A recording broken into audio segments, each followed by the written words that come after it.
But not, dude, the beard looks good, brother. I know. I just went in and kind of touched mine up as well, although it doesn't look as good as yours. Yours is rocking. I love it. Dude, what I really do want to know is if you grew up in track and field, or like what did you grow up playing if you played a sport? Yeah, I played soccer. Oh, is that like your main sport? Yeah, so I grew up in the UK, and the UK is just soccer, and my dad was a soccer player. I was a soccer player. Like I was just a soccer fanatic. And I mean, when you're a kid, like I'm old, right? So when old people grow up, they do everything. There was no specialization back then, right? Yeah. You just play. Yeah. But the thing that I liked the most was soccer. So I'd get home, I got the typical story. We get home from school, you go out and play until you're called in for dinner. You go and have dinner, you go back out and play. Yeah. And it was generally playing soccer, just out in the street or out in the field or whatever. And, we did some other things. And when it became a little bit more structured, I played a little bit of badminton, a little bit of squash. I always ran because my dad was a runner as well. So he played soccer. I just did what my dad did. He played soccer, played badminton, played squash, and he ran to be in shape to do all those things. Yeah. And back then, like they were talking in the 70s, right? And so you didn't know what you were doing. So you just run. And my dad was, all right, I'm just going to run. And then like he ran the 1980 Manchester Marathon. And it's just, okay, every time I go and run, I'll just run a little further. And that was the training, and eventually you run the marathon. And that's kind of, I would just train with him. So that's kind of what it was. I would just run a lot and play soccer a lot and just play a lot. And then, I moved to Canada in 1981 and that was my sport. Like we moved to Canada, and Canada's, as you know, it's a hockey country. Yeah. Yes, hockey. I wasn't interested in hockey at all. I was only interested in soccer. That was it. Like that was the only thing I was into. And I played some of the other sports, but it was just, just for fun. Like I really, really was into soccer. Where'd you play? What's that? Where on the field did you play? I was a striker. Oh, of course you were. Yeah, I was. I was a pretty fast, pretty powerful striker. Like I was pretty quick. I had a pretty good shot on me. I was decent in the air. I had zero skill. I was generally like I was either the worst player on a pretty good team or one of the best players on a pretty bad team. Yeah. Like I played up to an okay level in Canada, but it was, it was pretty clear to me that, I wasn't going to be making a living at that. And that's when I started looking at doing different things. All right, what am I going to do? But my dad was a coach. When we moved to Canada, he became the coaching coordinator of a local club.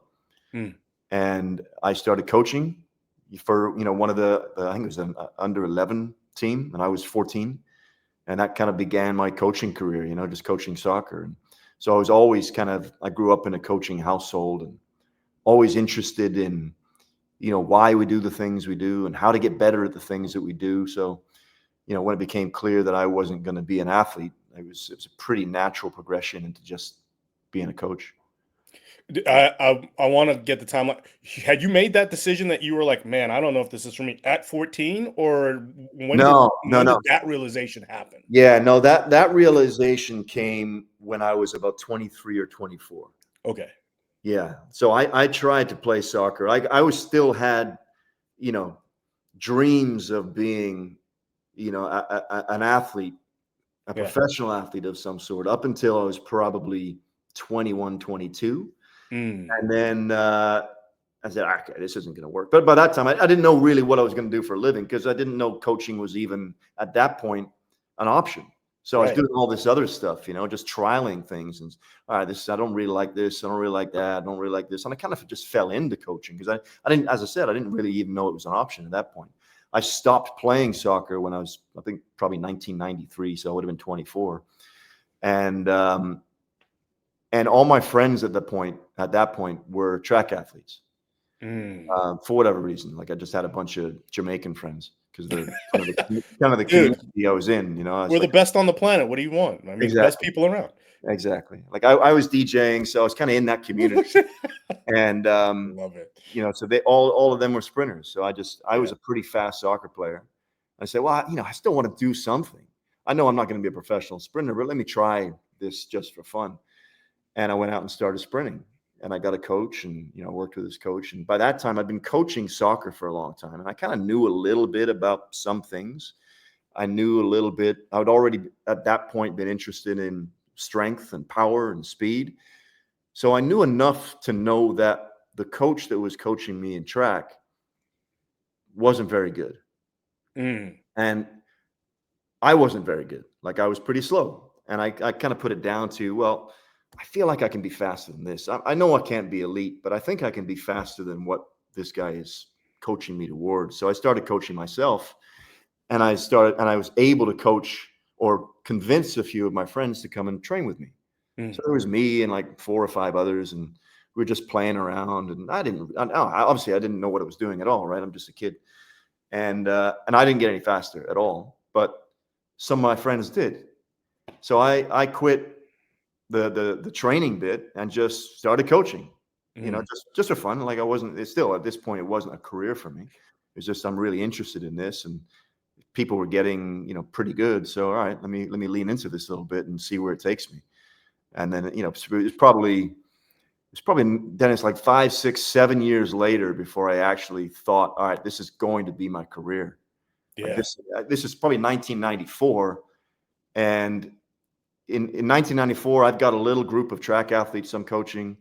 I'm starting to work with some soccer players and some rugby players. 1995, I started a little business where we're coaching soccer players, but still, it was just kind of fun. I'm doing all these other jobs to make ends meet. And it really wasn't until probably 98 or 99 where I thought, okay, I can actually make a career as a coach. Because those things didn't really exist at that time, and not in Canada anyway. So I kind of just fell into it, because I hated everything else, honestly. Dude, And I did everything. Like I had about 40 jobs by the time I turned 30. I was gonna ask. I wanted to know which ones they were when you said you were doing these other things to pay the make ends meet. Like, what Yeah, were those things, dude? Like, everything. So my first job was as a baked potato boy at Bonanza restaurant when I was like 12 or 13, where my job was to clean the baked potatoes, yeah, put the little fork holes in them, wrap them up in foil and put them up in the oven, and then take them out and put them up on the line. Like that was my job. Um, then every summer, my dad was a civil engineer. He worked on a construction site. So every summer I got a job as a laborer on a construction site. mhm, Eventually I got old enough where I became like a carpenter's apprentice. That sucked. That's maybe the worst job I've ever had as a carpenter's apprentice. But I worked for, I was a postie for like 6 months. The postman. That job really sucked. Like, man, that job sucked. Um, that would be a great job. Like this is one of those jobs where if you can stick into it for a few years, it yeah, becomes a great job yep, because you get a good walk. You go in there at 7 o'clock, and you get a walk that's downtown, and you just do a few buildings, and you're finished by 11 a.m. and you get paid full time. And then yeah, most of those guys who have been who are postmen, they've got another full time job that they can do in the afternoons. right, But if you're just a rookie, you get all the walks that people phone in sick for, or they're on holidays for, and it's different right. every day, and it's up and down and walking and getting, it's getting chased by dogs. Like it sucked, man. That job was really bad. But the worst job I ever had that gave me, a true appreciation for what I do now is the actual labor jobs, like the jobs where I had to work Yeah, with my hands. Like I was having this conversation with my dad a couple of weeks back over dinner.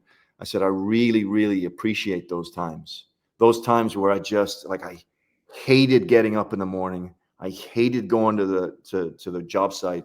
I hated the work. I just lived for the breaks. You got your 10:30 coffee break, then you got your 12 o'clock lunch break, then you got your 2:30 coffee break, and then you leave at 4:30, and you just couldn't wait to be finished.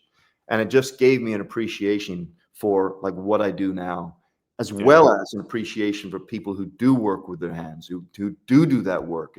It's just I just knew right away that all right, this isn't for me. So I need to find something that I can do to not have to do this physical labor for the rest of my life, and big respect to the people that do that. But I just knew that, okay, that's definitely not for me. And, probably the last job that I had before really coming back full-time into coaching, like I don't know if I've told this story before, but in 2008, like I was done with coaching. I'd had enough. Like I was really burnt out. I'd had enough fighting the system in Canada. It was hard. I said, I can't do this anymore. But I'm coaching a bunch of elite athletes that are all Olympians that I'm coaching towards the 2010 Olympic Games in Vancouver, Whistler. So I know, okay, I'm going to coach until at least then because I've got these athletes. And then I'm done. And I started transitioning over into what I thought was going to be my next career in late 2008. And I started as a kind of just working at a organic Whole Foods store. It wasn't Whole Foods, but it was just it was a version of that called Blush Lane in Calgary. And I started, I think, as their supplement manager in the store. That wasn't interesting at all. It wasn't fun. And they asked me to say, can you do the produce? I said, I don't know anything about produce. Yeah, you can figure it out. So I was produce manager at this Blush Lane organic food store in Calgary called Blush Lane. Yeah. And man, I loved it. Like it was really good, And then eventually I became kind of the buyer. Eventually, I'm traveling around talking to the farmers and making the pricing on all this stuff. Like putting together, displays. And now I'm the one who's kind of educating people about produce and why they should be eating this and what they should be eating and setting up prices for it and all that. And that was really cool, like I was making next to no money, but it was really interesting to me. I did that for about a year and a half up until, the end of 2009, early 2010. And that's legit what I was going to do. Like I was done with coaching. Yeah. But in September, October of 2009, Dan Path called me. He had taken a job over in the UK. I'd known Dan for 15 years at that point. He was kind of my primary coach mentor. He said, I got this job in the UK. I got this gig for you if you want to come over and help me. And that changed everything. That's it. Yeah, that was it. That reignited my kind of love, my passion for coaching again. I get to go live in the UK. All my family's still over in the UK. In a country that supports track and field, that puts money into track and field, where it's a true, real professional sport. Yeah. So it's, that was a no-brainer for me. So yeah, let's do that. So the Olympics, the Vancouver Whistler Olympic Games finished the last day of February in 2010. And I was on a flight to the UK on the first day of March, like legitimately the next day. And then I started in England and was there for the next 3 years. It was amazing. And the rest is history. The rest is history. To a degree. Yeah. Now you are from Scotland though, right? So when you say the UK, you're Scottish, or are you English? Yeah, I'm English. So I was born in England. Okay. Yeah, my father's Scottish. He's born in Scotland. Okay. Yeah, my mother's English of Northern Irish descent. I lived in England for 7 years, Scotland for 3 years, Wales for like a year and a half. So we moved around a ton. Like I said, my dad was a civil engineer, so he would do a gig, do a project. We'd be there for whatever, 8 months, 10 months, 12 months, move somewhere else. So I did live in Scotland for a few years, but obviously I have a Scottish name. My dad's Scottish, so it's still like to go back to Scotland as often as I can. All right, so dude, I got to ask you, of course, because I want to know, you are being trained by this coach. You're like, I know enough to know that this guy is not going to make me better. I'm not getting better. What was it that you were seeing, or what was it that you were recognizing where you were like, this probably is not what is working, but if I do this with these guys, it is working. Do you remember? Like, what was it? I don't really remember. I just kind of remember having the sense of, there's more to it than this, man. Yeah. Like coaching isn't just showing up to the track and, holding a stopwatch and blowing a whistle. Like there must be something more than this. And the other thing that, sometimes are like, we remember the things that we remember. We don't really necessarily remember what actually happened. You know what I mean? We just Right. tell ourselves these stories over the course of time. So who knows the accuracy of this? But I tend to remember that thinking, all right, I'm a sprinter here, or trying to be a sprinter. We should be sprinting, right? I mean, Crazy thought. I think I knew that much. And Yeah. as I said, like, I'd already started down the path of trying to learn a lot about strength and power. So I knew a little bit about that and understood kind of the types of things that we should be doing, or at least I thought we should be doing. And we weren't doing that. Like, we were doing a lot Mm. of long running. All right. A lot of doing stairs. And all right, I'm getting fit, but I'm already fit. I was a soccer Right. player, I Yeah. don't need to be fit. I need to be fast, but we're Yeah. not doing anything that's going to make me fast. Yeah. And, it might have been ignorance or whatever, but it just didn't make sense to me. Yeah. So that's when, all right, I'll try this for a while, but it didn't work. As I said, like, many people get fast out of those programs, but it's, as you know, it's the easiest thing in the world to get kids fast. You just do anything, just get them training, and they'll get faster. I mean, it's you want to feel like a good coach, go and coach kids. But I knew enough that I feel like I think I can do this better, Mm. and there was no other options. Really, I'm looking around and say, okay, I don't want to do that. That looks dumb. I don't want to look. I looked over there. That looks even dumber. So it's all right, I guess I'm just gonna make it up myself, and that's kind of what we did.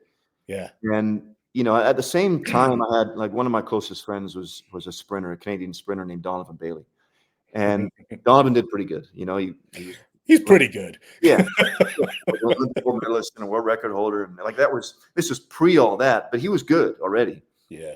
And a couple of years, after we met, is when he really started breaking through.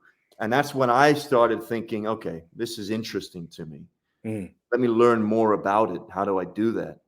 And Donovan said, listen, if you want to know something more about coaching sprinters, you need to meet my coach. Like, he's the man. Mm. So, okay. So that's what I did in 1995, in the summer of 1995, the spring of 1995, I think. I went down to Texas and spent a couple of weeks with Dan Path. That's the thing that changed everything. It really did. Dan, Yeah. let me ask you this. I know that it can be simplistic, and it can be. I have a saying that I say to people now, that you don't adapt to what you don't do. Right? Like, I think sometimes it can be a bit as simple as that. You don't adapt to what you don't do. It doesn't mean that there are other things that you can do, but if this is what you want and you're not doing that, you're a long ways from achieving that thing that you're looking for. Just kind of like what you were saying. Hey, if I want to be fast, maybe I should be sprinting. And it seems to get that simple a concept seems to get lost. Is it lost because it is that simple, or is it because it's not entirely true? If you understand my question. Yeah, I think that's a really good question. I've never really thought about it that way. I feel like, yeah, I think probably the former. Mm. I think it is, even at this level, as you know, Mm-hmm. it's often that simple. Yeah. We overly complexify this thing. Yeah. And, we still do things just because that's the way things have been done. Mm.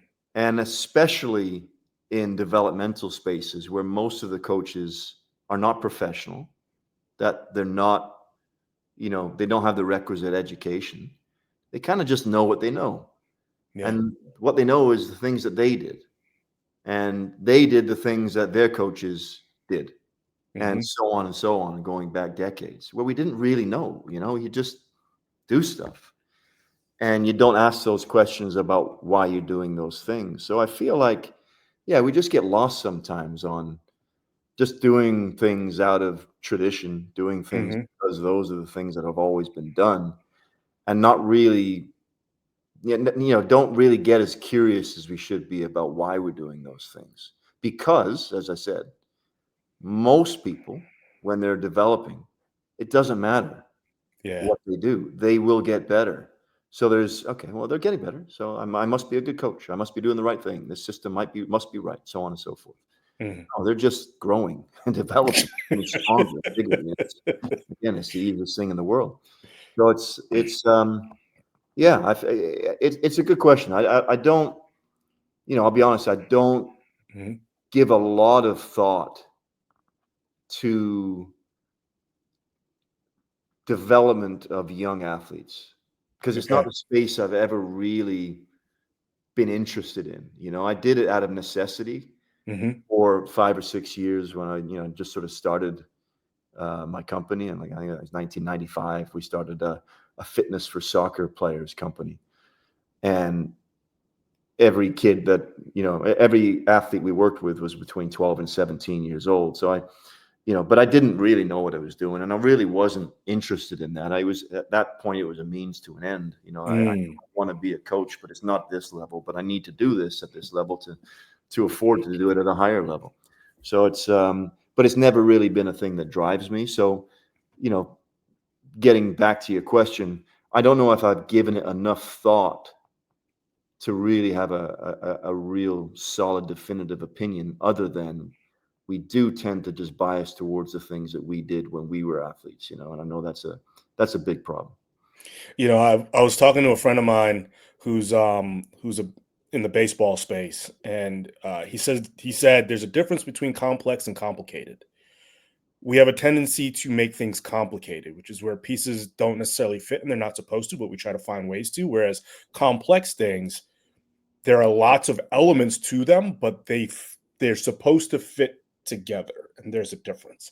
And he feels like in our space we have a tendency to make things complicated, and as opposed to understanding the complexity of things, and that's where we can get lost. And I thought it was an interesting way to look at it, because I think by assuming that things are complex, then the simple answers can't be the answers, right? Like, you feel like, hey, if this is really complex, then the simplest answer to this, without being like too like, Occam's razor, but still, like, can't be. But sometimes it is. Like, sometimes that's where we should start, right?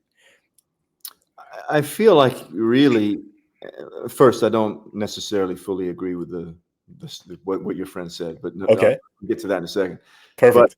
I feel like where you ended up there is really and truly our only option at the Okay, end of the day, because it is complex. right. And the difference between complex and complicated, and this is well studied and researched, is the relationship between cause and effect.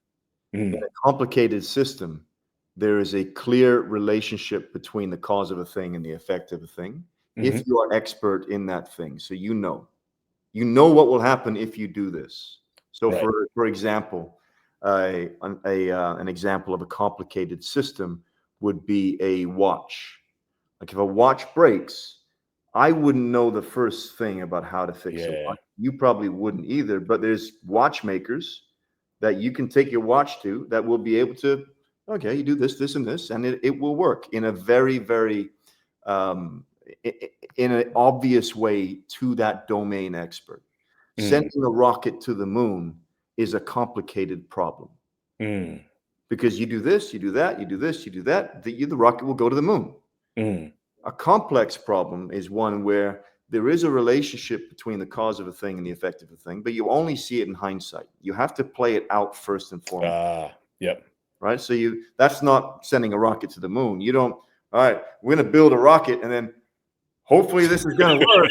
And then on the other end of it, we say, okay, it didn't work, and we learn from the mistakes, and we do it again, and then Hmm. we send a zillion rockets to the moon before it actually gets to the moon. That wouldn't be smart. Like an example of a complex problem is one that you have one kid, right, or two? One. I have One. one. Okay. Yeah. Well, if you ever have another one, you'll see. And I don't know this. I don't have any kids, but parenting a child is a complex problem. Yeah. You can do a thing, but you don't know what's actually going to happen on the other end of that thing until you do the thing. Right. And if you did know, then you could raise each child exactly the same, and you've got this step-by-step process. Yeah. And this is what we do actually in the sporting world a lot, is we actually misidentify complex problems as complicated problems. Right. We feel like we are expert in this domain, and we Hmm. know then through our expertise the relationship between cause and effect, and Hmm. we think we're too smart. Where what you rightly said is this is complex. We Right. are we are this is a complex thing that we're doing, coaching. We're working with complex things, athletes. They're doing complex things, sports, with other complex things, other athletes. And the whole thing is complexity on top of complexity on top of complexity. So the only answer to that complexity is, as you said, is to kind of try to simplify it all to as few component parts as possible so Hmm. we can better understand the relationship between cause and effect. Because remember, we can understand it, but only in hindsight. Right. And if we've got too many different things in this complex mess, then we can't really truly understand it, even in hindsight. So we have to, the only option we have is to try to run as simple a system as we possibly can. Sorry for No, that's going on. perfect. Yeah. No, that's perfect. Now, of course, that led me to think. I was watching, and I don't know. So there's a huge conversation right now in the Brazilian jiu-jitsu world that's going on, and it's essentially the inclusion of like a constraints-led approach to training, which is completely opposite to the way that jiu-jitsu has been trained for or taught for a long period of time. It's very, very drill based. It's very much this is this, this is that, this is that. If this happens, then do this. If this happens, then do this. Whereas there's a bit of a new culture emerging that's like that's entirely impossible to truly say because there's so many variables that actually happen when you hit the mat. And the people that suffer the most are the people that you're teaching that are beginners because what you teach them in this drill, and I know this from experience, almost never happens when you actually start rolling. So what you were taught, you never actually get to employ because the way that they've presented it was if this happens, then you do this. And it never actually happens like that. The constraints led approach conversation, like, is that also along the same veins of this complexity and expose people to it? Where does it fit within this conversation? Yeah, I think so. It kind of depends upon what the sport is and what the task is that you're trying to get people to improve on. Mm, You are a weightlifting coach.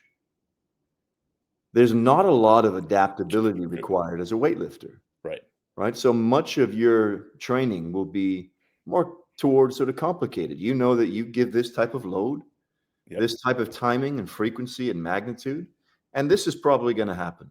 So you Yep. have a much better understanding of the things that can happen. Even with the athlete doing the sport, they can be cognitively involved and think their way through a clean, a recovery, a jerk, and then a recovery. Hmm. Right? They can. There's time there. There's not a lot of complexity in that system. Right. They catch the bar. They stand up with the bar. Okay, what am I going to do here? And they're talking their way through the dip and the thrust and the catch and all these things. Right? You can't do that when you're playing football Right. or Brazilian jiu-jitsu. Right. So it kind of depends on the sport and the task and where you are on the progression within these sports and tasks. So Hmm. the first thing is, you got to do as we go back to when we just started coaching, right? You have to do a needs analysis on the sport. Like, what is it? What are we actually trying to get better at here? And Mm, is adaptability an important part of this sport? Yep. Okay. So if it is, then we have to get away from this rote repetition way of trying to improve this quote unquote skill, because it's just, the more we spend time doing this isolationist, decontextualized work, mm, thinking, assuming that this complex thing is actually complicated, we're actually just slowing down the progression. So you right. have to first understand, like, what is the level of complexity in this thing that you're trying to improve. Now, that's not to say that there isn't time that we decontextualize things and break things down a little bit into their component parts to try Right. to better understand them and then try to plug them back in. But I feel like it's a lot less than what we've traditionally thought in Mm, what, as you know, is, you think back to when you were a kid, it was all component parts based, right? You break yep. down the sport into the component parts. You've got all these exercises, all these drills, under the assumption that then you go and do the sport. and all these component parts will come together in Transfer. this Yeah. magical way to make you a better athlete. And we all know that that doesn't work like that, does it? No. So I feel like it's really good that the conversation over the course of the last sort of, maybe 10 or 15 years now, Yeah. gone more down towards, all right, what are we actually doing here? Like when you started in this industry, when I started in this industry, like our jobs was really only about trying to impact and affect capacity. Right. Like our job was to get people bigger, stronger, and faster. Yeah. And that was it. And if they actually got better at their sport, bonus. Yeah. But our job was bigger, stronger, faster. And now it's a little bit different. Now we actually start with what the true objective of our work is we're trying to positively impact how athletes play the game or do Mm. the thing. That's the Yeah. job. So it's different, and I feel like that is in many ways a big positive thing, and probably in some ways, as life always goes, maybe the pendulum has swung maybe sometimes a little bit too far in that direction, and we're forgetting that, hey, capacity still matters. You still have to be big, strong, and fast. Right. That's still important. Still happy. Yeah. Yeah. Force is still an issue that we deal with, right? So hopefully we're paying attention to it. Yeah. Yeah. But many kind of forget that, and then just go, all in on just skill. And yeah, skill is really important, but capacity is important too. You still need to be able to apply force fast. Um you don't have the answer to this, or maybe you do, man. I know you're sharp as hell, but like the pendulum swinging, it's more of like a reaction that I have, because what you just said like gets me as well, where it's like, how have we forgotten that you still have to produce force too, right? Like, how have we forgotten that that can't be separated from this conversation? There has to be the combination of the two. And to what degree does the ability to produce force influence these skills that we're talking about? Like, can they actually be expressed if the requisite force isn't there? um I don't know if I'm asking you a question. I'm just kind of thinking out loud, but I feel like I don't see how we continue to get. I feel like the constraints plus the component parts both have to be done. I don't think it's either or. I think there's probably an emphasis, but I don't think it's exclusive. Um, I don't know. Yeah, no, it's all things, Yeah, as I said, you do a needs analysis on the sport, and you identify what you need, and then you do an individual athlete needs analysis, and there's a gap analysis there between what the athlete has and what the sport requires. And for Dennis, it might be force. All right, Dennis is just way too weak. We need Yeah. to get Dennis way stronger. But Billy, might have huge force capacity, but just doesn't have any skill. So we're going to go all in on adaptability types training and different dynamical systems types approaches, because force isn't a problem for him. So Hmm. it's always both, but not always both equally. Equal, right? Yeah. It always depends upon the athlete, the sport, the development, where you are and how you're progressing, and so on and so forth. So it's I don't feel like that part of it is any different than it's ever been. We've always understood the importance of doing a task or a sports needs analysis, and then also doing an individual athlete analysis, and then understanding what the gap is, and then trying to figure out what we need to do to shrink that gap. We kind of Hmm. know that. And I think now, maybe as an industry, we've got a few more tools to better understand how to bridge that gap, where it's Right. not only just force, or it's not only about just capacity, or not only about coordination, not only about this thing. It could be any number of these different things, and generally all of those different things at different hierarchical levels.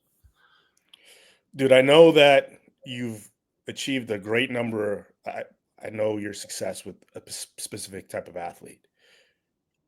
Are sprinters your favorite athletes to coach? And I don't want to put you on the spot here, but who or what is your favorite athlete where you're like, no, if I would it be a soccer player, or is it no, I love fast track and field athletes? When I first started coaching, I coached everybody. Like I had athletes in many different sports, and the focal point for me, the thing that I was most interested in, was speed, power, and strength. Like I was an Olympic weightlifting coach for a while, so I coached a bunch of Olympic weightlifters. I was a track and field coach, so I had throwers and sprinters, and I don't think I had any distance athletes, but I had throwers, jumpers, and sprinters.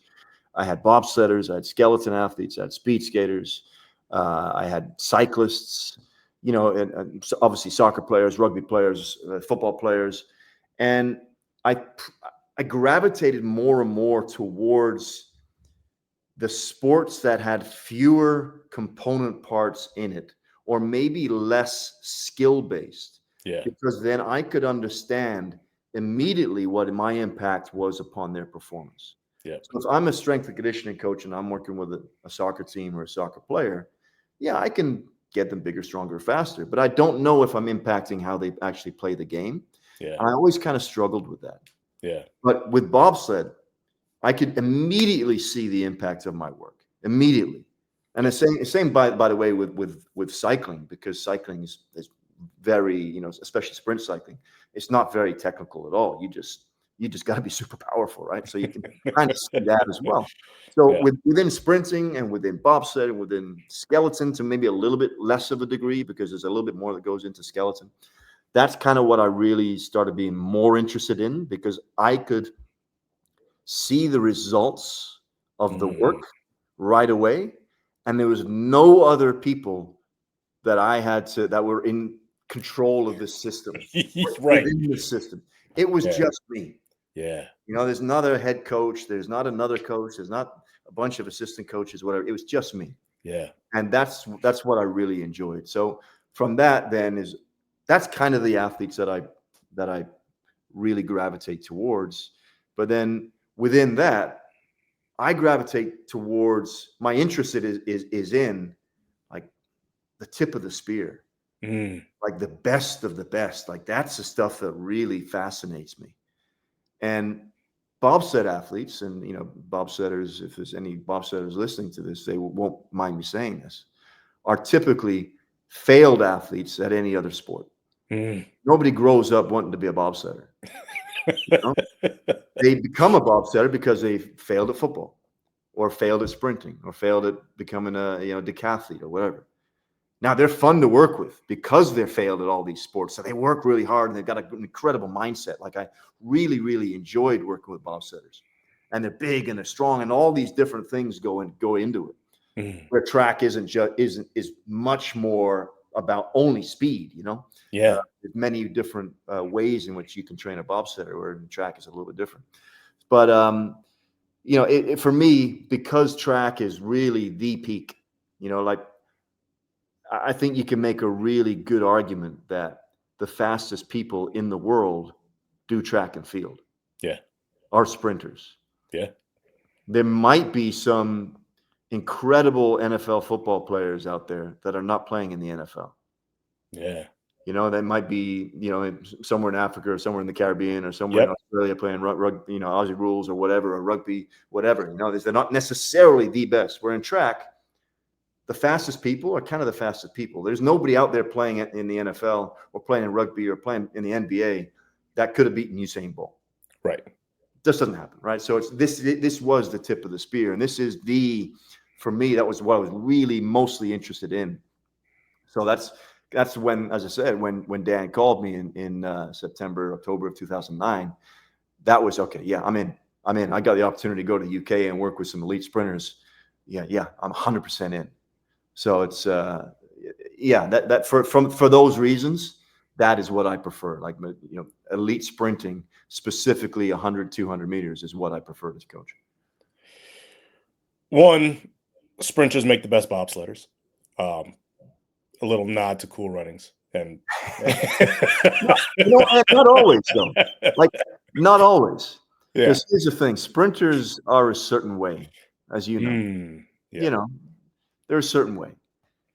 You compare a typical sprinter with a typical rugby player. Yeah.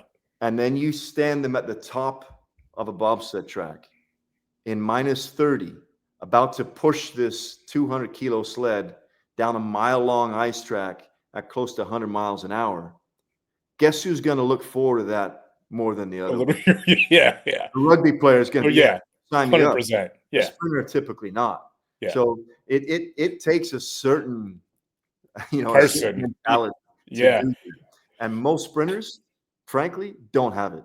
yeah. So it's like some sprinters do, and some of the best bobsledders in history are sprinters, but most of the best ever were either throwers or decathletes or football players. Hmm. They weren't actually sprinters. Really? And you think that's largely because, like you just said, to have the mindset to do it and do Part of it it, and part of do it it is and that, do but it part of it is also, the best bobsledders have to be really big and really and really strong. powerful. And Yeah, most elite sprinters are not really big and really strong. Like you think about the sports that have big, strong, powerful, and fast. yeah, You're in, linebackers in football. You're thinking about decathletes. You're thinking about, your backs in rugby. These are yeah. the types of players or athletes that you're talking about. And maybe you've got a sprinter that's 190 pounds, and you can put 20 pounds on them and they can be elite, Yeah. which we do all the time. But typically you're looking at 10-4, 10-5 guys who are just a little bit too heavy, To carry, yeah. super strong, and super powerful, but just not fast enough to be elite sprinters.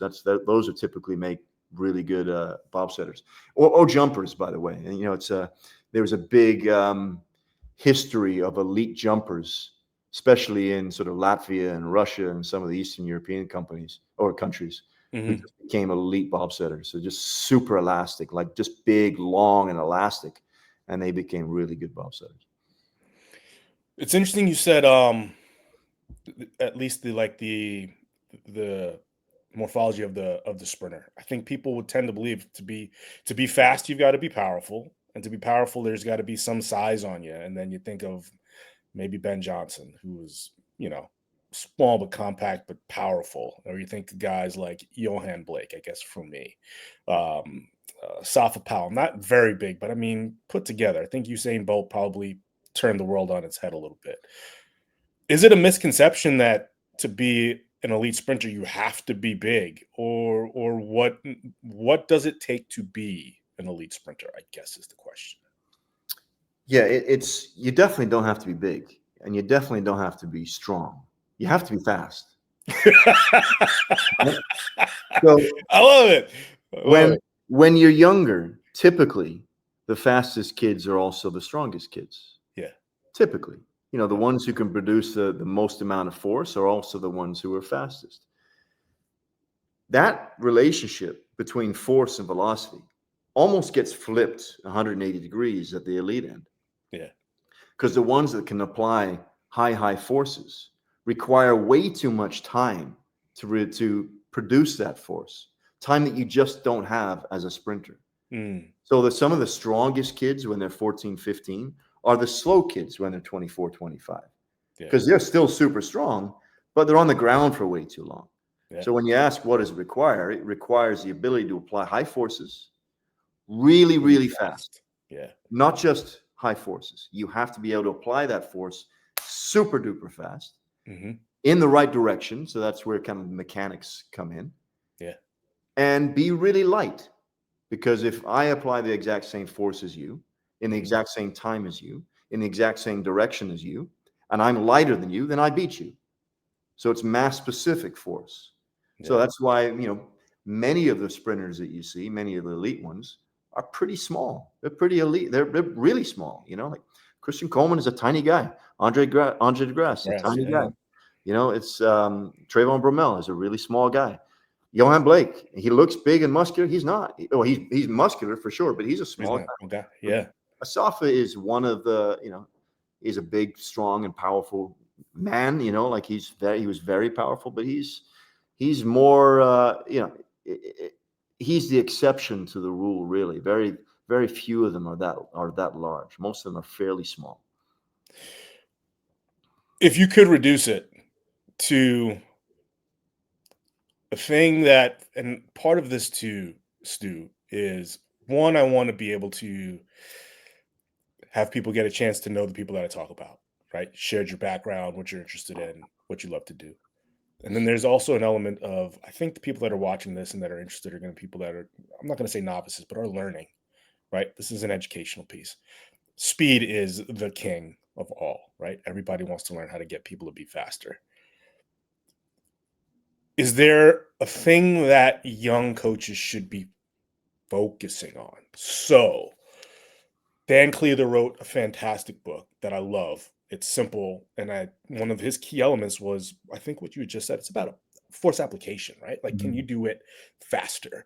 Can you apply force fast? That's what we're looking at. That's what we're like looking at for speed. So if I were to say focus on this with your athletes, that's what I would probably direct them at. Simply say, is there something that you would say, hey, it's complicated, it's complex, but to make this easy for you, focus on this. Is there a thing that you could identify? Yeah. Number one, like Dan's book we call Force and Force Two, right? Yeah. And that is the thing that you do not focus on. Okay. And when you say do not, you mean force. Force. Okay. Thank you. Because Just to be force is clear, the easiest thing to to affect. to affect. It really is. Yeah. Anybody can get stronger. Like that's super easy. Yes. Applying force fast is very hard. That's very, very different. And that's not necessarily the thing that I would focus on. It isn't that. For Mm, me, the primary KPI for me is try to improve the quality of the movement. nice. Zoom out. Zoom out first. All right. I want to try to impact the quality of how this athlete moves. Mm, What does that mean? And break that down and look at that. And then we've got a shot. Then we've got a shot of it. Could be a sprinter, it might be a football player, it could be a basketball player, a volleyball player, it could be a cyclist, whatever. I don't know, but they all require at the elite end high quality movement. So mm, that's what we have to look at first. Like, and what does that mean? Like, are they effective in what they do? Are they efficient in what they do? Can they apply forces? Can they do it fast? Can they do it over and over again? Can they do it through range of motion? Can they control all of the movements? So think about that. Look at it through a range of different tasks, different capacities, different things, and try to impact the quality of all of them. For me, mm, that's the most important thing. Now, if it's just if we're just specifically talking about speed, then it's kind of what we were talking about before. Like, what is the thing? yeah. And it's more about you know elasticity. Is we talk about that a lot. Like that, usually, typically, the athletes who are the most elastic are Mm, the faster ones, are the fastest ones. Typically, the athletes who are the most coordinated are the best athletes. So look mm, look at ways in which you can impact in a positive way their elasticity and their coordination and their overall movement quality. So for yeah. me, that would be I would design programs around kind of those three Those things. things. Rather than never force. Like and this is what we do as or many do, right? Because that's the easiest way to get kids good. Yeah. It's going to get them stronger. And the strongest kid will do better until they don't. And Right. everybody catches them and they've lost all of the other things that they should have been working on or could have been working on and just get past, you Yep. know? And that's why, the short-termism in many sort of youth sports is just killing long-term development. I got a buddy, and I actually used to coach him. His name's Jeremy Witherspoon. He's a speed skater. He's now the national speed skating coach for Norway. Canadian speed skater, a super elite speed skater, like the best sprint speed skater in history. And I remember this conversation that we had at the 2014 Olympic Games, and he told myself and my good friend and colleague Matt Jordan that he didn't start lifting weights until he was 20. Mm, He puts that down, like the fact that he didn't start lifting till he was 20. He puts that down to one of the biggest contributors to his success yep. because he had to figure out how to be a fast speed skater without relying upon the ability to apply big forces. Yep. And he became the best technician in history. Like if you watch Jeremy Witherspoon skate, you'll just be blown away how smooth this guy is now. Beautiful a skater he is because he had to. It's the only way that he could hang. And Yeah. then he moved to Calgary when he was 20 and started getting stronger, started actually lifting, and within like 3 or 4 years was the best in the world. And I feel like that is the progression of the development in which most coaches should be should be taken. To that end, and it's interesting. Similar scenario. I had a friend of mine whose son plays football here in Phoenix, and years ago was actually had another friend reach out to me from New York and said, I've got a choice to make. I've either going to put him in lifting and getting him big, or just put him in like speed and development, and I've got to choose one." He literally was like, "I got to choose one. Like, which one should I do?" And I was like, "How old is he?" He's like 12, 13. He's in junior. I said, "Have this kid learn how to move. He'll learn to be strong later on, and it won't take as long for him to get strong, especially when he's matured. But trying to get him to learn how to be fast later on is going to be a lot harder for him to assimilate." And I said it, the like he'll learn to be strong thing. He'll be able to get strong faster later on. Believing that. Like young males 18 to 22 with enough testosterone and lifting, they'll get strong fast, dude. But like getting them to learn how to do these movements and to move well doesn't always happen as easily. Getting strong quickly. Is there any truth to that? Like, I mean, not to worry about it. Absolutely. Especially like you said, when you're 20, 21, 22, and it's the easiest thing in the world to get somebody strong. Guy, Yeah. like I'm 55. I don't know. You're close to 52, right? Like, it's not hard to get strong, No. even now. Like if And I it doesn't want to leave. get Yeah. strong, yeah, Yeah. I can go and get strong. And if I can do nothing for a year and get a little bit weaker and go in and I can get strong in 6 weeks. Yeah. Like it's not hard. Getting strong legit is the easiest thing in sport performance. Getting coordinated and getting fast, that's hard. Yeah. That's hard. We got to spend way more time doing that. And that's I spend a lot of time thinking about this now because I'm getting to an age now where you start feeling the age a little bit. Yeah. So you start thinking about the things that you should be doing within your own training. You start thinking about, all right, what are the things that I'm losing, or what am I biasing my training towards, and what am I missing in my training? Yeah. I think about, all right, what am I missing? I'm missing all this other stuff that I've been talking about, the stuff that we should have been doing when we were 12, 13, 14, 15, 16, all this coordinative stuff and play. Yeah. That stuff goes away, and I just go into the weight room and do some biceps and There you go. and do some RDLs, and that's not serving me anymore, man. Like that might serve. So but it is. We do that because that's the easiest thing to do, and it's the easiest thing to improve upon. But it doesn't. I don't feel like that stuff serves kids and oldies like me. Yeah. It's funny. I was talking to Brian Mann, and he'd said that he was like, the thing that we lose as we get older is the bounce because we just stop doing it. Yeah. If we really look at like force and like strength capabilities, that stuff actually lasts longer than we say it does. What we do lose is the reactivity, the elasticity, the bounce. And that's what people think that, and to paraphrase him, and hopefully I'm not misquoting, he's like, when we think about elderly people falling, we think that it's a strength thing. It's not. It's a reactivity and it's an elasticity thing. Mm-hmm. It's just because you don't do it anymore. You don't do any of that bouncy stuff. Yeah. When I first met you guys, I was at Exos, and you were starting to train athletes, and it was like the World Throws Center is here, coaching their athletes and sharing our space. Mm-hmm.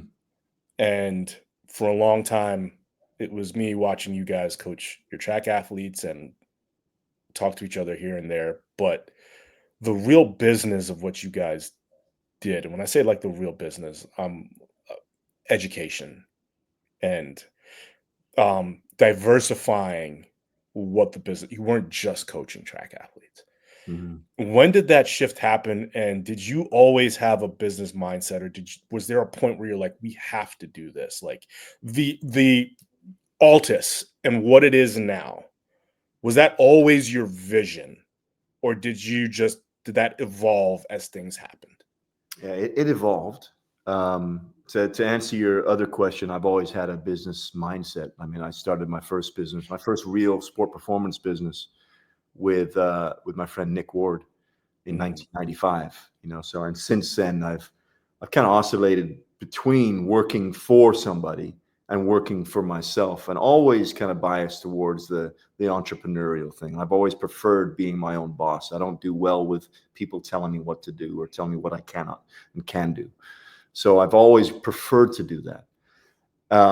To answer the second part of your question, we started off, and when I took this job, John Godina, who started the World Throw Center, that became the World Athletics Center when he brought myself in and Dan Paffin and Andreas Bainman. Mm-hmm. The job that I was hired to do was be the performance director for this and build out this performance team in track and field. Got it. Team sport, coaching education was a piece of it, but it was track and field focused. It was the World Athletics Center, athletics being track and field.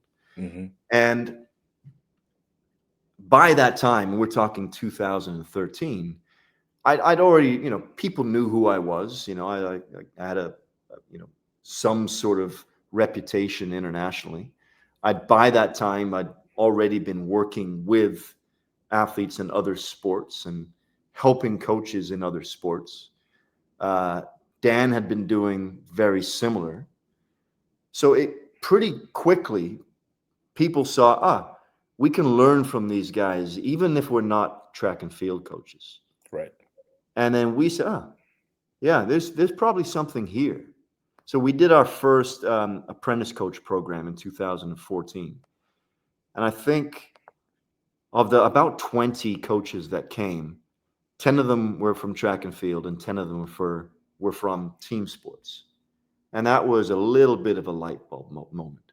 Mm. So what started off as this track and field company that we were just going to do coaching education, but only in track and field, we started thinking, okay, where more and more people from team sports want to learn from us because speed is important, as you said earlier, and becoming more important as these team sports become more speed oriented. And it then became something that we need to explicitly focus a little bit more of our future on. Mm. Yeah, we still want to do track and field. I'm still a track and field coach. I still really enjoy that. We still really enjoy educating track and field coaches. But I was a team sport athlete. I started off coaching in team sports. That's always been my kind of thing. So as long as I was one of the ones calling the shots, this is something that we wanted to move more towards.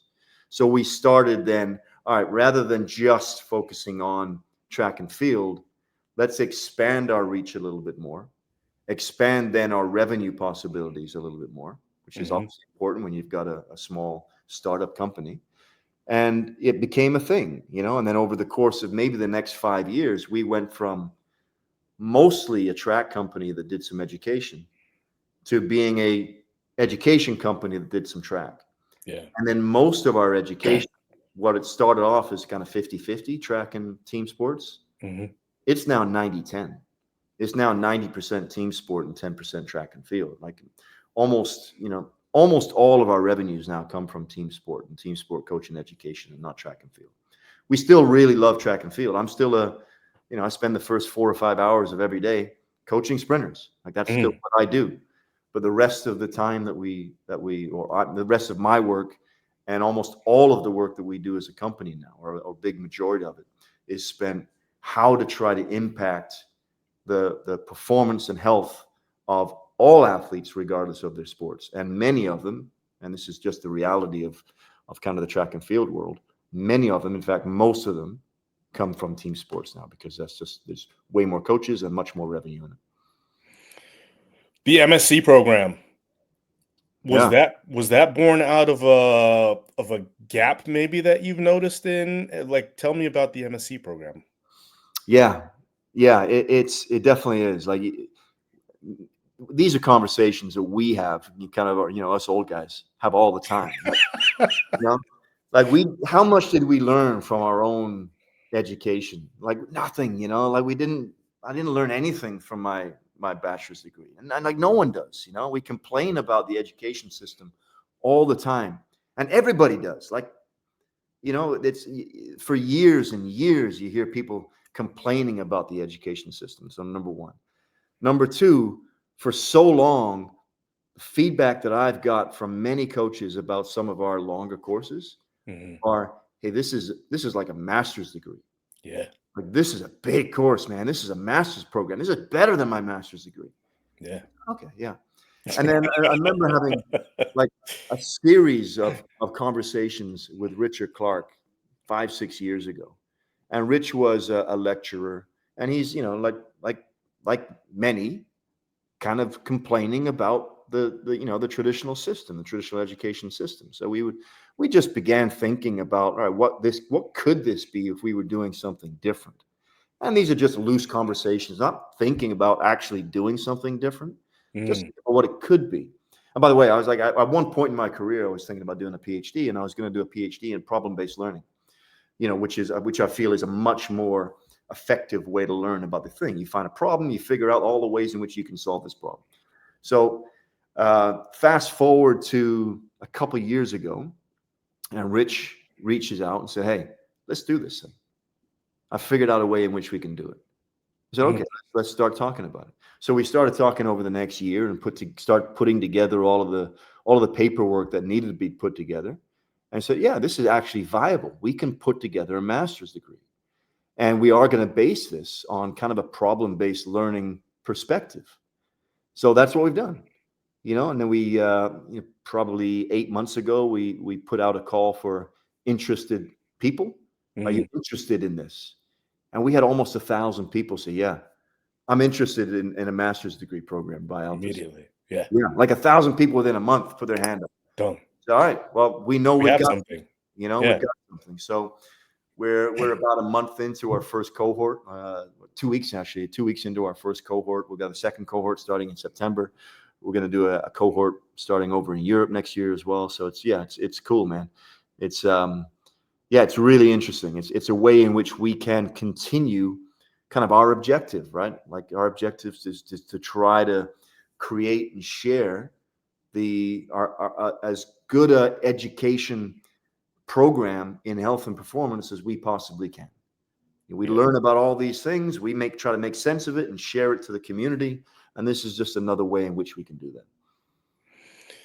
How do people sign up? Because I know that there are probably going to be lots more people that are interested. Is there a place to go? Yeah, you go to the Well, Altus website, you'll see it on there. Like, one of the tabs says, I think, master's program. And right now it's just say, hey, register your interest. You register your interest by putting your email in.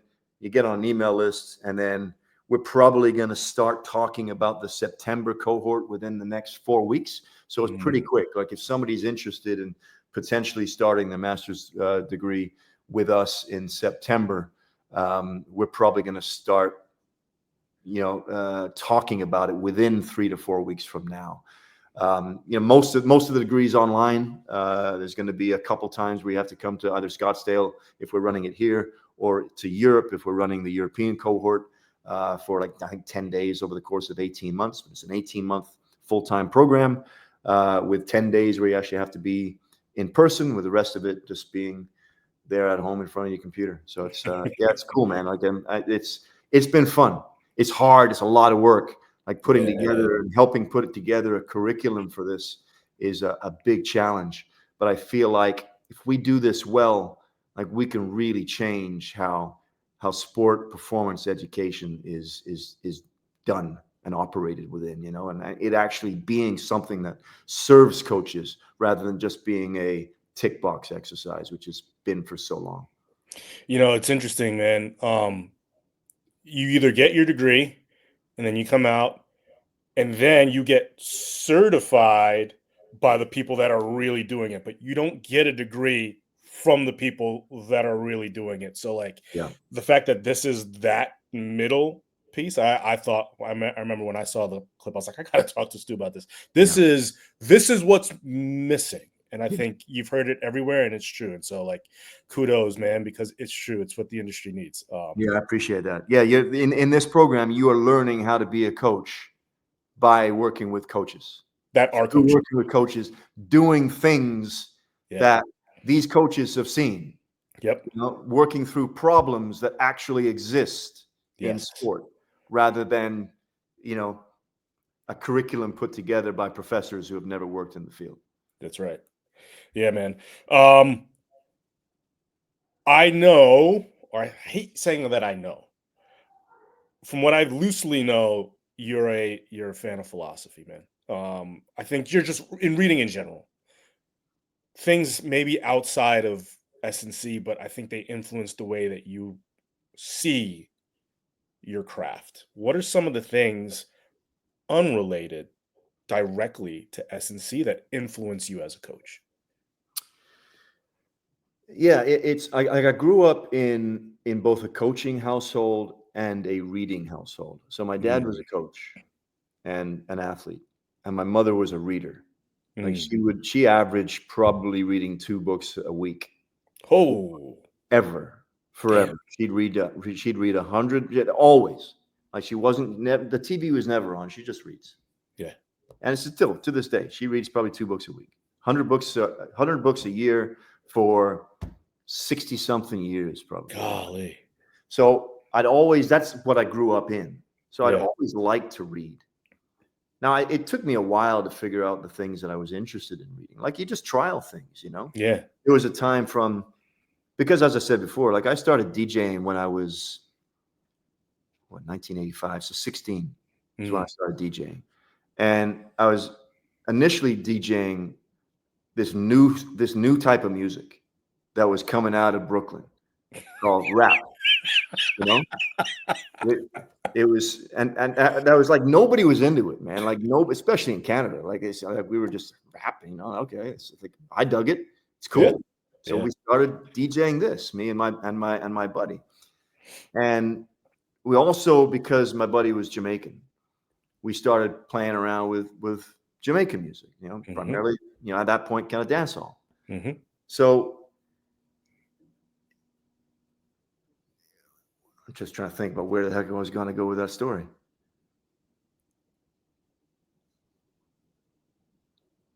You might you might have to edit this one, buddy. Sorry, That's man. fine. I'll transition once you get your mind back. But you got to What understand the hell was something. I talking about there? What did you ask me? I asked you Yeah, if there are reading, interests and outside that then influence your yeah, but why was I talking about that? Hold on. reading and DJing. Oh, okay, okay. I was talking about the thing. Okay, so then, like through this, because all of my friends were Jamaican dudes, Yeah. and so I got really interested in kind of African American history and African history, and doing a lot of reading about that. Kind of Yeah. that became my thing for like 15 years. Like I was going to go to a historically black college university. Oh man. I was going to go to UNC Central. Um, like I was really into this. I was taking courses and stuff. I was even going to minor in African American studies, even up in Canada. But it's something I was really interested in. So you just sort of trial things, right? Like that was a big thing for me for like 10 or 15 years. And then I really started getting into philosophy. Mm. And I don't know how, but it was always been like this curious mindset, like why, very always really introspective. And the thing that I got from all of this, so from my dad being a coach, my mother being a reader, me being curious about all these different ways and these different things that I can learn about, and then finally kind of falling into philosophy. The thing that kind of binds all of this together is this introspection, Mm. like kind of thinking about why you're doing the things that you're doing, why you're here, why is this person here, why am I doing this thing with this person, Mm. so on and so forth, right? So that's the thing that has impacted how I coach the biggest and the most, right? This introspective capacity that I have, like asking not just big philosophical questions about why are we here and what are we here for, but Mm. why are we specifically doing the things that we're doing? Why do this exercise instead of that exercise? Why Yeah. do this exercise with this athlete and not with that athlete? So on and so forth. So it's served me in that way, in that it's always encouraged me to ask questions and to question everything that we do. To sometimes to my detriment, to be honest. A little too far sometimes. Yeah, yeah, absolutely. Absolutely. Have you ever been to Jamaica?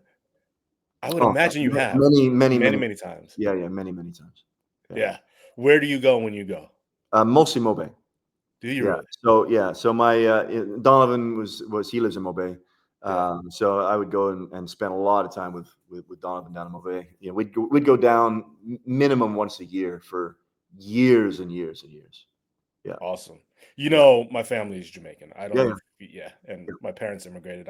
I would go there every summer Hmm. for 10 weeks. I mean, like Yeah. school, I grew up in New York. School is out June 24th. I was on a flight June 25th, Yeah. and school would start September 8th after Labor Day, and I would fly back the day before Labor Day. I told That's people right. I'd never been here. I would laugh all the time and say I've never been here for July 4th and seen like fireworks until I was like 19 or 20 after Is my that right? grandparents passed away. Yeah. I was there. So I think it's awesome that Where were you? so my grandparents are from a town called Brownstown, North Coast. It's about 20 minutes. Now it's 20 minutes. Back then it was longer because they've actually got more developed roads now. It was about 20 minutes uh inland from Runaway Bay, which is Mm. about an hour from Mo Bay along that Yeah. same north coast there. So if Yeah. you think about the north coast, it probably took me about an hour and a half from my grandparents' house in Brownstown to Sangster Okay. International Airport. Yeah. So Nice. yeah, yeah, man. Yeah, that's good. Yeah, good It's, stuff. it's it's an incredible country. There's so much frustrations about spending time there, as you know. Like anybody's going to complain, but it's such a beautiful, beautiful country. At It's one point, we were thinking about starting a business there were and you? doing something there. When I left the UK, I was talking to Donovan and a couple other guys about starting a training center in Mobay. And so I went down to Jamaica after I left the UK in 2013, and I was down there for about 8 or 9 weeks. And I knew it would be hard, man. Like I knew, especially as a white guy in Jamaica, like but then you just can't get anything done. You No. just can't. Like if Jamaicans just need to get out of their own way. If they got out of the way, it could be, it would be, I don't think any Jamaicans are going to be upset by that, like, because they know that, you know what I mean? It's Like, the truth. It's not even bureaucracy. It's just yeah, yeah, it's it's it's an crazy. incredible country. I just love it there. I love going there, but man, it's frustrating sometimes. Culturally rich, but not operationally strong. I'll tell you No, that much. exactly, Yeah. exactly. Because yeah, that was and it's funny, sorry, but leading up to coming to this, like I told you, my parents retired and were planning, and the original plan was to go back to Jamaica. Like the original plan was we're going somewhere where it's warm, and my mother is remarried, so my mom and my stepdad, who's not Jamaican, but he's like, yeah, like I'm down. And they were looking at homes in Trelawney because Mm, they were like, we want to still be on the North Coast, buy a house on the beach. And about 5 or 6 weeks of red tape, and they were like, maybe not. yeah, Maybe this is not where we want to go, and power cuts and this and that. And they're like, yeah, yeah, we've long lived too long in North America to deal with these what seem innocuous there, but drive us crazy now. So yeah, it was let's exactly. move to Arizona and we'll visit. So uh I didn't give you this ahead of time. We can cut. We've got time. It's my one like really canned question that I always ask. It doesn't have to be a book, although you've got plenty. It could be anything. But three resources. If I'm just coming to you and I'm saying, "Hey, man, what are you interested in now? What do you suggest now? What do you think now? What are you excited about now?" And there are three things. It could be a podcast. It could be music. Stu, I'm coming to you. What are three things that you would say, hey, man, I think you should check this out? Do you have three things that you could share? So it's not a single book. Okay. It's all of his books. So I'm a massive fan of Byung Chul Han. Okay. Like this guy is, for me, the most incredible philosopher. And these books are tiny, Oh, there you go. Yeah. like really, really tiny. They're essentially just long articles. Yeah. But he's got about, and I'd say probably 15 of these books are out now. Like he's a Korean living in Germany. Just recently, maybe 3 years ago, they started uh, translating the books. Now all of his books are translated and being translated. And the richness of his writing is incredible. Like it's Mm, incredible. It's how you read original philosophy texts, and they're so hard to read. yes. Like you read a paragraph, and I had no idea what happened there. Yeah. Then you go and back and read it again and again and again, and you stay with a paragraph for a long time before I still don't know, and you got to just move on. Yeah. He's similar, but you can figure it out. But Nice. every word, every sentence, and every paragraph just stands alone. Like it's just there's so much in it, and it's just man, like it's I can literally read 2 pages a day, and that's it. Like I cannot do more than 2 pages a day because it's so thick and so rich, but it's written in ways in which, yeah, you just got to spend time with it and you can figure it out. Not like some of Yeah. you read some old Nietzsche, Kant, or whatever, and you say, I had no idea what he's talking about here. But maybe one day it'll come to me, but it's not today. This Yeah. stuff will. You just got to spend some time with it and just just work it around in your brain. So I love it. Like that's something that I've been recommending to a lot of people now for a while is Hans' work. So that would be one. It's if I wasn't doing what I'm doing, I'd be working in music somehow. Yeah. Like I said, I was a DJ for a long time. I DJed on the radio, had a radio show for a long time. Our radio show still continues to this day. So I'd be doing something in music. I watched Sly Lives yesterday. Oh yeah. I keep seeing that advertised. Dude, it's so good, man. Like, Yeah. so I'm a big fan of Questlove and what he does, and that what was it? Summer of Soul was his first one, I think, like a couple of years ago. His first doc, that was incredible. This is just as incredible. Like, I'm a big fan of Sly Stone, and I just that's the music that I listen to personally. It's a lot of kind of late '60s and right up through the '70s soul music and early R&B music. Like, I love that music. So it's this was just just an incredibly rich piece of art. So that would be one thing that I would recommend for everybody. I'm not going to recommend anything that's written in sport because I just don't think anything's that interesting. Honestly, I don't. Nothing's interesting, right? It's all the same. Like you'll have somebody put together a book. They're just editors, and they ask a bunch of people to write up chapters and whatever, man. Like it's okay, but it's not that interesting. Yeah. So I'm trying to think of something else. Like most of my reading these days is on complexity, so it's like stuff like this. Like I'm reading where it's in plain sight. On the Santa Fe Institute. This one I'm looking forward. I've read quite a bit on Frederick Douglass in the past. So this one I'm reading. Like I haven't read this one. I don't know how I missed it, but I'm reading that one. So it's like I just read, man. Like I really enjoy reading.